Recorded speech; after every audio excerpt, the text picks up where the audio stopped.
আসসালামু আলাইকুম। আজকে 8 তারিখ 8 জানুয়ারি। আমি এই মুহূর্তে আছি মালদ্বীপসের মালের শহরের কবুতর পার্ক, যেটাকে বলে আমরা হুসাইন অ্যাডাম বিল্ডিং। আমার পিছে দেখতে পাচ্ছেন, এটা হচ্ছে হুসাইন অ্যাডাম বিল্ডিংস। এই বিল্ডিংয়ের সামনে থেকে আমি ভিডিও করতেছি। মালদ্বীপের ভিডিও নিয়ে আসলে আপনারা একটা প্রশ্ন সবচেয়ে বেশি করেন, সেটা হচ্ছে ভাই ভিসার আপডেটটা একটু দেন, ভিসার কি খবর।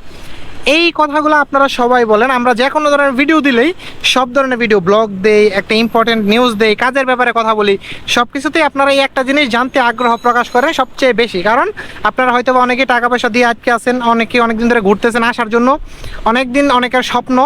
আজকে আমি এবং আমার রাজীব ভাইয়ের সাথে এই ব্যাপারে আমি খোলামেলা অনেক আলোচনা করছি যে ভিসার কী অবস্থা। তারপরে আমরা হাই কমিশনে যাওয়ারও চেষ্টা করছি, তাদের সাথে কিছু কথা বলারও চেষ্টা করছি, এবং মালে শহরের অনেক মানুষ, অনেক বাংলাদেশি যারা আছে তাদের সাথে রাজীবে অনেক ইন্টারভিউ নিছে, কী অবস্থা ভালো করে জিজ্ঞেস করছে।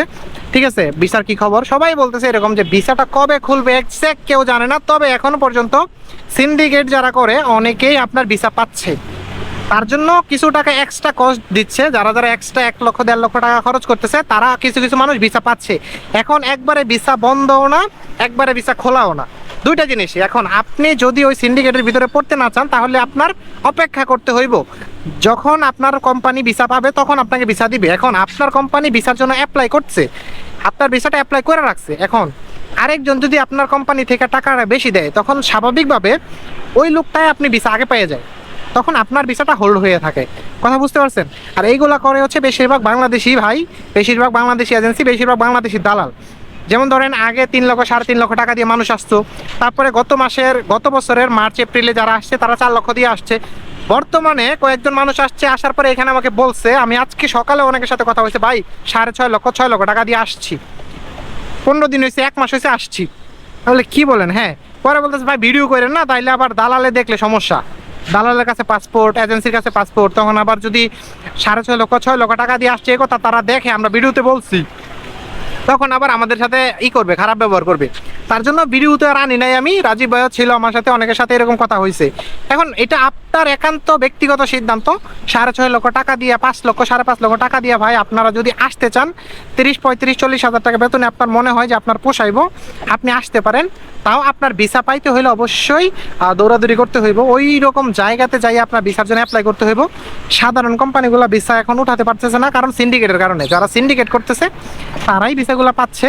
সিন্ডিকেট ছাড়া বর্তমানে মানুষ খুবই খুবই কম আসতে পারতেছে। এই জিনিসটা আপনাদের সবার আগ্রহের উপরে ছিল, সবাই জানতে চেষ্টা করছেন এই জিনিসটা, যে এই আপডেটগুলো দেন। শুধুমাত্র সিন্ডিকেটের কারণেই এখন মালদ্বীপের ভিসাগুলো অ্যাভেলেবেল হচ্ছে না ভালো করে। যেই কয়েকটা ভিসা উঠতেছে সেইগুলো সব সিন্ডিকেটের মালিকরা নিয়ে যেতেছে। সো আপনারা তার জন্য একটা জিনিসও করতে পারেন, আপনারা অপেক্ষা করেন। অপেক্ষা করা ছাড়া কিছু নাই। কারণ যদি আপনি ধৈর্যহারা হয়ে যান, ভাই আমার 6 লাখ টাকা হইলেও আমাকে ভিসা দেন, আমি আসবো, যদি আপনি চিন্তা ভাবনা করেন, তাহলে তো আর ওই সিন্ডিকেট আপনি ভাঙতে পারবেন না। ওই সিন্ডিকেটের মাধ্যমেই আপনার টাকা পয়সা এক্সট্রা দিয়ে হইলেও আপনার আসতে হইব। বুঝলেন না? আমাদের বাংলাদেশিদের তো অনেক কারেন্ট, কখন দেশ ছাড়বো, বুঝতে পারছেন? একটা ভিসা হইলেই হয়। আমাদেরকে কত অফার দেয়, ভাই 10 লাখ 20 লাখ টাকা দিব, ভাই রিসোর্টের ভিসা দেন, আমাদের দেশ ছাড়তে হইব, ভিসা দেন। কোনো রকম টাকা doesn't matter, money doesn't matter. মালে থেকে অনেক ভাইরা বলে মানি ডাজেন্ট ম্যাটার, ভিসা দেন ভাই, টাকা দিই। বুঝতে পারতেছেন? অনেক টাকা বাংলাদেশিদের, অনেক কারেন্ট, বুঝতে পারছেন? তার জন্য সিন্ডিকেটের মালিক যারা আছে তারা এই সুযোগের সদ্ব্যবহারটা করতেছে। ইভেন বাংলাদেশ হাই কমিশনারও তারা বলতেছে, ভাই আপনারা সিন্ডিকেটের কাছে না পড়া কিছুদিন অপেক্ষা করেন, যদি আপনার ভাগ্যে লেখা থাকে মালদ্বীপের ভিসা খুলে আপনি অবশ্যই আসতে পারবেন। ঠিক আছে? এখন তারাই যদি বলতে না পারে, একজন সরকারি কর্মকর্তা হইয়া, তারা একটা দেশের এম্বাসির মালিক হয়ে তারা এই কথা বলে, তাইলে আমরা এখানে ইউটিউবার কি বলবো বলেন? আমরা সিন্ডিকেটের বিরুদ্ধে গেলে অনেক সময় আমরা হুমকি দামকি খাই দালালের কাছ থেকে। মালে এই যে এই দালাল ফোন দেয়, ওই দালাল মাঝে মধ্যে ফোন দেয়, এই তোমাদের জন্য তোমরা এরকম ভিডিও বানায় না, এই ঝামেলা করবো, এই ঝামেলা করবো, কত মানুষ কত কথা বলে, বুঝতে পারছেন? সো এটা ভাঙতে হইলে আপনাদের ভাঙতে হইব। আপনারা যদি না আসেন, তারা ভিসা কার কাছে বিক্রি করবো? বিক্রি করতে না পারলে আস্তে আস্তে এগুলো কমবো রেট, বুঝতে পারছেন?